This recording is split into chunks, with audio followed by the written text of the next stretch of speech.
Hallelujah. ആർക്കും വേണ്ടാത്തവരെ യേശുവിന് വേണം കേട്ടോ. ആർക്കും വേണ്ടാത്തവരെ യേശുവിന് വേണം. നിന്നെ ആർക്കും വേണ്ടെന്ന് ചിലപ്പോൾ നിനക്ക് തോന്നും, പക്ഷെ യേശുവിന് നിന്നെ വേണം. ഹല്ലേലൂയ. പലരും എന്ന് പറയാണ്, ബ്രദറെ എന്നെ ആർക്കും വേണ്ട, കുടുംബത്തിനു വേണ്ടിയൊക്കെ ജീവിച്ചു കഷ്ടപ്പെട്ടു, അവസാനം ആർക്കും വേണ്ട. അതൊക്കെ ജീവിത അനുഭവങ്ങളാണ്. പച്ചയായ കണ്ണുനീരിൻ്റെ അനുഭവങ്ങളിലൂടെ കടന്നു പോകുന്നവരൊക്കെ ഇവിടെ കാണും.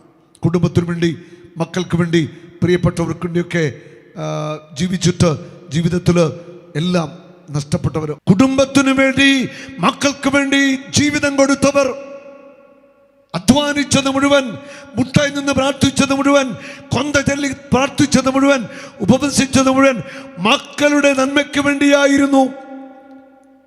ഇവിടെ ഇരിക്കുന്ന മാതാപിതാക്കന്മാർ ഹൃദയം നൊന്ത് കണ്ണുനീരോടെ കൊന്തയൊക്കെ ചൊല്ലി മക്കൾക്ക് വേണ്ടി പ്രാർത്ഥിച്ചിട്ടുണ്ട്. എനിക്കുറപ്പുണ്ട് ഇവിടെ ഇരിക്കുന്ന അമ്മമാരൊക്കെ കരഞ്ഞ് മക്കൾക്ക് വേണ്ടി പ്രാർത്ഥിച്ചിട്ടുണ്ട്, അല്ലെ ഭർത്താവിൻ്റെ മാനസാന്തരത്തിന് വേണ്ടിയൊക്കെ പ്രാർത്ഥിച്ചിട്ടുണ്ട്. ഈ കണ്ണുനീരൊക്കെ ദൈവത്തിൻ്റെ മുൻപിൽ ഉണ്ടെന്നേ. നിനക്ക് നഷ്ടപ്പെട്ടതെല്ലാം കർത്താവ് തരും. ബെത്സയിദ കുളക്കരയിലേക്ക് യേശു വരിക. ആർക്കും വേണ്ടാത്തൊരു മനുഷ്യൻ, ആർക്കും വേണ്ടാത്തവരെ യേശുവിന് വേണം. യേശു വന്നിട്ട് ആ മനുഷ്യനോട് ചോദിക്കുന്നു, നീ സൗഖ്യം പ്രാപിക്കാൻ ആഗ്രഹിക്കുന്നു? ഉടനെ അവൻ വിഷമം പറയുക, എനിക്ക് ആഗ്രഹമുണ്ട്, പക്ഷേ വെള്ളത്തിലേക്ക് എന്നെ ഇറക്കുവാൻ എനിക്കാരുമില്ല. അവൻ്റെ സങ്കടവത, എനിക്കാരുമില്ല. ഇവിടെ ഇരിക്കുന്ന ചിലരുടെയെങ്കിലും ഹൃദയത്തിലെ ചങ്കിലെ വേദന, എനിക്ക് ആരുമില്ല.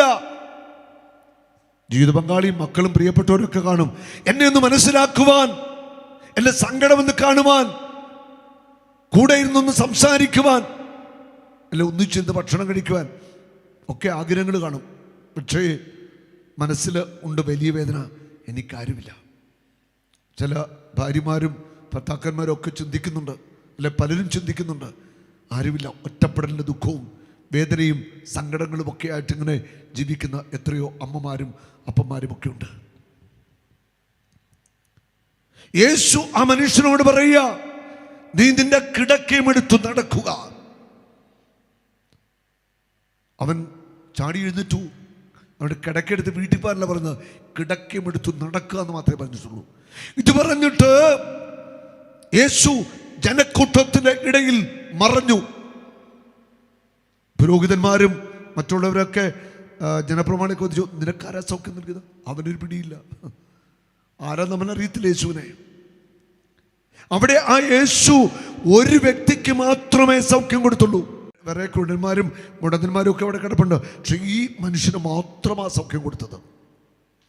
ബെത്സയിദ കുളക്കരയിലേക്ക് അവനെ സൗഖ്യമാക്കാൻ വേണ്ടി, അവന്റെ ഹൃദയത്തിന്റെ മുറിവ് ഉണക്കാൻ വേണ്ടി, തളർന്ന അവന്റെ ശരീരം ബലപ്പെടുത്താൻ വേണ്ടി, എല്ലാവരാലും അവഗണിക്കപ്പെട്ട ഉപേക്ഷിക്കപ്പെട്ട അവന്റെ ജീവിതത്തെ തൊടാൻ വേണ്ടി, നഷ്ടപ്പെട്ടതെല്ലാം മടക്കി കൊടുക്കാൻ വേണ്ടി യേശു അവന്റെ ജീവിതത്തിലേക്ക് കടന്നു വരിക.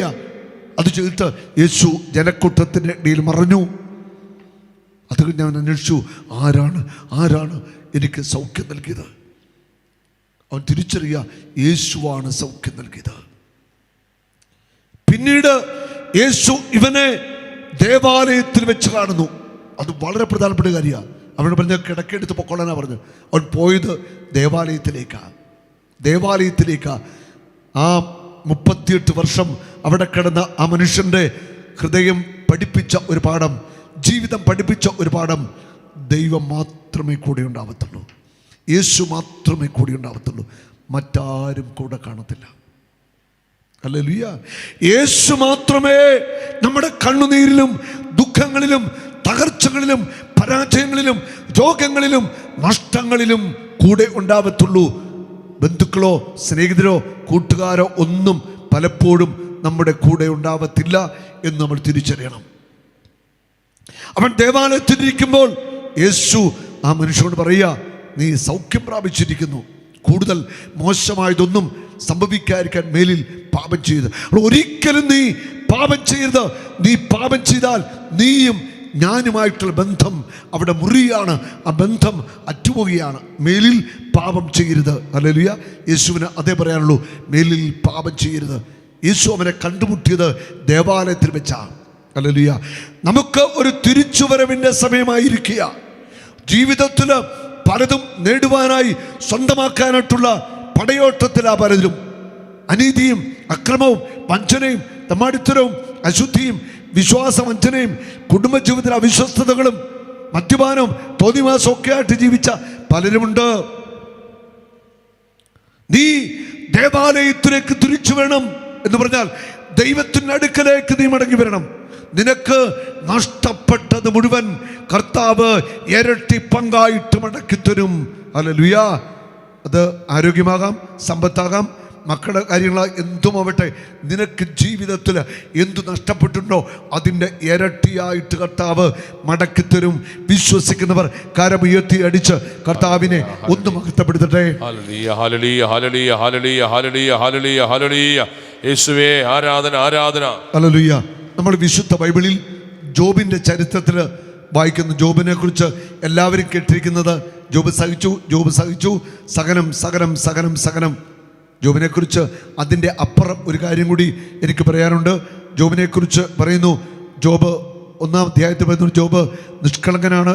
വചനം 8 8-ാമത്തെ വചനത്തിൽ പറയുന്നുണ്ട്, കർത്താവ് വീണ്ടും അവനോട് ചോദിച്ചു, എൻ്റെ ദാസനായ ജോബിനെ നീ ശ്രദ്ധിച്ചോ?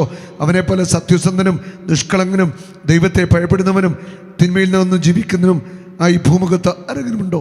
നിഷ്കളങ്കൻ, സത്യസന്ധൻ, ദൈവത്തെ ഭയപ്പെടുന്നവൻ, തിന്മയിൽ നിന്ന് മാറി നിൽക്കുന്ന ആരെങ്കിലും ഈ ഭൂമുഖത്തുണ്ടോ? ദൈവം ചോദിക്കുക സാത്താനോട്. അത് കഴിഞ്ഞിട്ട് സാത്താൻ അനുവാദം കൊടുത്ത് ജോബിനെ പരീക്ഷിക്കുവാൻ. ജോബിന് പിന്നീട് തുടർന്നുള്ള, ഞാൻ ചുരുക്കി പറയുകയാണ്, സമയം മുൻപോട്ട് പോയി, ഞാൻ ചുരുക്കുകയാണ്. ജോബിൻ്റെ ജീവിതത്തിൽ വൻ തകർച്ചകളാണ്. ആദ്യമേ ജോബിൻ്റെ മക്കളൊക്കെ ഒന്നിച്ച് സൽക്കാരത്തിൽ നിന്ന് വീട് കൊടുങ്കാറ്റടിച്ച് തകർന്ന് വീണ് മക്കളെല്ലാവരും മരിച്ചു. മക്കളും കൊച്ചുമക്കളും എല്ലാം മരിച്ചു. പിന്നെ കുതിരകളെയും കാളകളെയൊക്കെ ഷെബാക്കാരും മറ്റുള്ളവരൊക്കെ ഒന്ന് പിടിച്ചുകൊണ്ട് പോയി. ഒട്ടകങ്ങളെയൊക്കെ പിടിച്ചുകൊണ്ട് പോയി ജോലിക്കാരെ മുഴുവൻ കൊന്നുകളഞ്ഞു. അവർ വന്ന് പറയുന്നുണ്ട്, ഞാൻ മാത്രം രക്ഷപ്പെട്ടുള്ളൂ. ഇക്കാര്യങ്ങളൊക്കെ പറഞ്ഞു. ജോബ് ഒത്തിരിയേറെ ഹൃദയത്തിൽ വിഷമിക്കുകയാണ്. സ്വർഗത്തിൽ നിന്ന് അഗ്നി ഇറങ്ങി ആടുമാടുകളെ ദഹിപ്പിച്ചു കളഞ്ഞു. അതൊക്കെ സാത്താൻ്റെ പ്രവൃത്തിയാണ്. അവിടെ പൈശാചിക അരൂപികളാണ് പ്രവർത്തിക്കുന്നത്.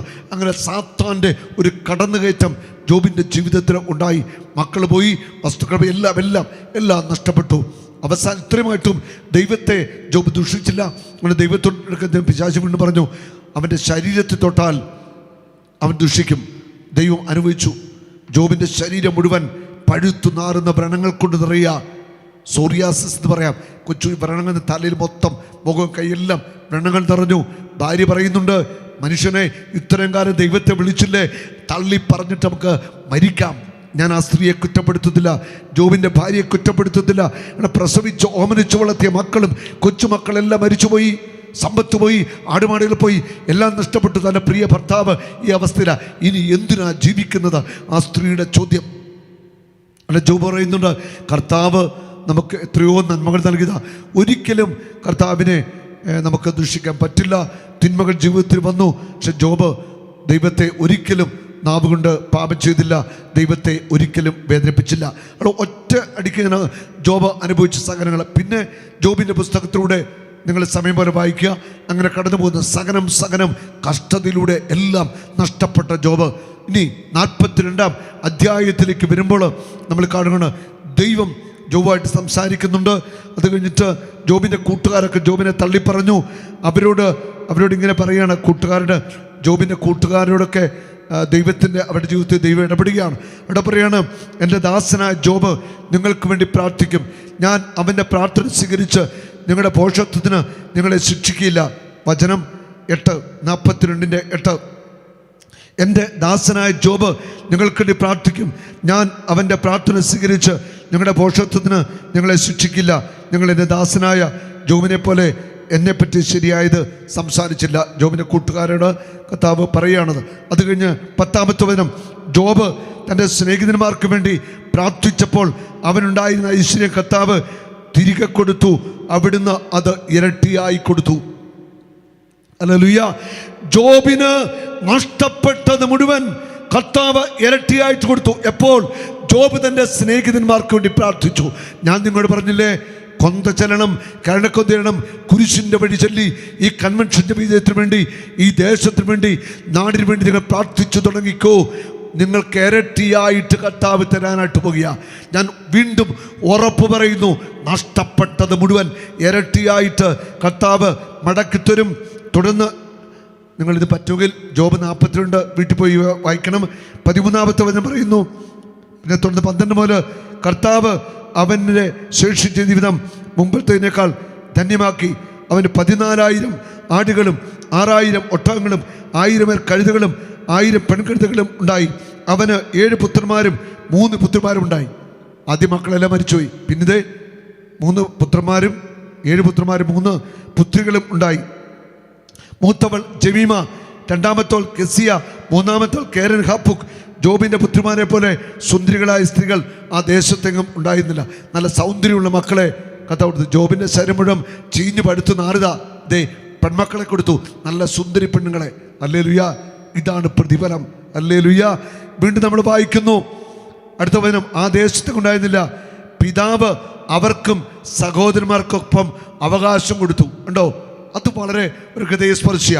പിതാവ് അവർക്കും സഹോദരന്മാർക്കൊപ്പം അവകാശം കൊടുത്തു. അതായത് തുല്യനീതി. 7 ആൺമക്കൾക്ക് കൊടുത്തതുപോലെ തന്നെ 3 പെൺമക്കൾക്കും ജോബ് കൊടുക്കുകയാണ്. പിതാവ് അവർക്കും സഹോദരന്മാർക്കൊപ്പം അവകാശം കൊടുത്തു. ജോബിന് എന്തുണ്ടായിരുന്നു? അത് അമ്മക്ക് കൊടുത്ത പോലെ തന്നെ പെൺമക്കൾക്കും കൊടുത്തു. തുടർന്ന് അതിനുശേഷം ജോബ് 140 വർഷം ജീവിക്കുകയും മക്കളും മക്കളുടെ മക്കളുമായി 4 തലമുറ വരെ കാണുകയും ചെയ്തു. അങ്ങനെ ജോബ് പൂർണ്ണായുസ്സ് പ്രാപിച്ച് വൃദ്ധനായി മരിച്ചു. അപ്പോൾ ജോബിനെ കുറിച്ച് ഈ 42-ാം അധ്യായം പറഞ്ഞത് ആരും മറക്കരുത്. അത് ജോബ് ഒരു സഹനത്തിൻ്റെ പുത്രനാണ് എന്നാരും മുദ്ര കുത്തണ്ട. ജോബ് സഹിച്ചു. പക്ഷെ ജോബിന് നഷ്ടപ്പെട്ടത് മുഴുവൻ തിരിച്ചു കൊടുത്ത ദൈവത്തെയാ വിശുദ്ധ ബൈബിളിൽ കണ്ടത്. നമ്മൾ കാണുന്നത് ഈ ദൈവത്തെ നമ്മൾ വിശ്വസിക്കണം. നിന്റെ ജീവിതത്തിൽ സഹനങ്ങളും നഷ്ടങ്ങളും ഒക്കെ ഉണ്ടായിട്ടുണ്ട്. തിരിച്ചു തരുന്നേ കർത്താവ്. നീ സഹിച്ചതിനും നീ കണ്ണുനീരൊഴുക്കിനൊക്കെ ഇരട്ടി പങ്ക് കർത്താവ് തിരിച്ചു തരും. നീ എവിടെ തകർന്നു പോയോ, എവിടെ അപമാനിക്കപ്പെട്ടോ, അവിടെ കർത്താവ് നിന്നെ ഉയർത്താനായിട്ട് പോകുക. നീ നിന്റെ ഇടവകയിൽ നിന്റെ ദേശത്ത് മാനം കെട്ടോ, നിന്റെ ശത്രുക്കൾക്ക് മുൻപിൽ അവൻ വിരുന്നൊരുക്കാൻ പോകുക. ഈ കൺവെൻഷൻ പങ്കെടുത്തോ, ഇവിടെ വന്നിരുന്നാൽ മതി. കസരെ ഇരുന്ന് കർത്താവിനെ സ്തുതിച്ച് വചനം കേട്ടാൽ മതി. നിനക്ക് നഷ്ടപ്പെട്ടത് അവൻ തിരിച്ചു തന്നിരിക്കും. നിന്റെ മക്കൾക്ക് കൊടുത്തിരിക്കും. തലമുറയെ അവൻ അനുഗ്രഹിച്ചിരിക്കും. ഹല്ലേലൂയ. കാരണം ഈ വചനം ദൈവത്തിൻ്റെ വചനമാണ്. ജോബിന് നഷ്ടപ്പെട്ടതെല്ലാം ദൈവം ഇരട്ടിയായിട്ട് കൊടുത്തു.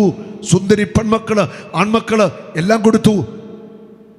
മൃഗങ്ങളുടെ അളവ് പറഞ്ഞില്ലേ, എന്തെല്ലാം ദൈവം കൊടുത്തു, എല്ലാം തിരിച്ചു കൊടുത്തു. എന്നിട്ടോ ദീർഘായുസ് പ്രാപിച്ചു.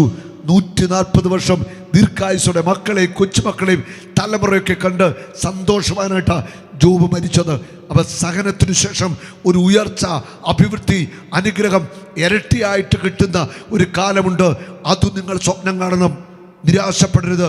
ഇരട്ടിയായിട്ട് കർത്താവ് തിരിച്ചു തരും. വിശ്വസിക്കാൻ, ഞാൻ ഈ പറഞ്ഞ ഈ വചനം വിശ്വസിക്കാൻ തയ്യാറുള്ളവർ ഒന്ന് വലുതരവത്തി വീശിക്കാണിച്ചേ. ഹല്ലേലൂയ.